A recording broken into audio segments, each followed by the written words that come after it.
Jesus said, if you love me, you will obey my command. యేసు ప్రభువారు చెబుతున్నారు, మీరు నన్ను ప్రేమించిన ఎడల నా కట్టడలను అనుసరించి నా ఆజ్ఞలను గైకొంటారు. But what does loving Jesus mean? కానీ యేసు ప్రభువారిని ప్రేమించడం అంటే అర్థం ఏంటండి? You obey his word. మీరు ఆయన మాటకు లోబడడం. You obey his commands. ఆయన ఆజ్ఞలకు లోబడడం. Obey immediately without delay. ఎటువంటి ఆలస్యము జాగు చేయకుండా తక్షణమే వెంటనే లోబడడం. Many a times you hear the word of God, you will come Sunday after Sunday, hear the same word of God, no change in your life. అనేక సార్లు దేవుని మాటలు వింటాం, ఆదివారం తర్వాత మనం వస్తాం, ఆదివారం వస్తాం, దేవుని మాటలు వింటాం, కానీ మన జీవితాల్లో మార్పు ఉండదు. God is saying, దేవుడు చెబుతున్నారు, if you obey my commands with reverent trembling. ఎంతో అణకువతో భయముతో నా మాటకు మీరు లోబడితే. Trembling, the word means obey without delay, run.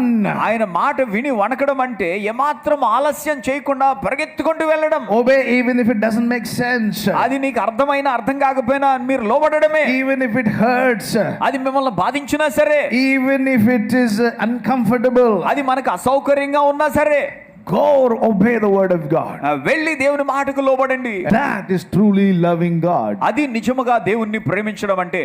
If you look at this opening verse, God is saying, దేవుడు చెబుతున్నారు, if you give me gold and silver, I'll be impressed. వెండి బంగారములు నాకు మీరు ఇస్తే నేను మెచ్చుకుంటాను Look at what అనుకుంటున్నారా? is he saying. What will we do to impress him? మనము ఆయన్ని మెప్పించడానికి ఏం చేయగలం? Humble yourself in your heart. నీ హృదయములో తగ్గించుకో. Not empty words. వట్టి మాటలు కాదు. Go obey the word of God. వెళ్ళి దేవుని మాటకు లోబడండి. This is what God is looking for in us.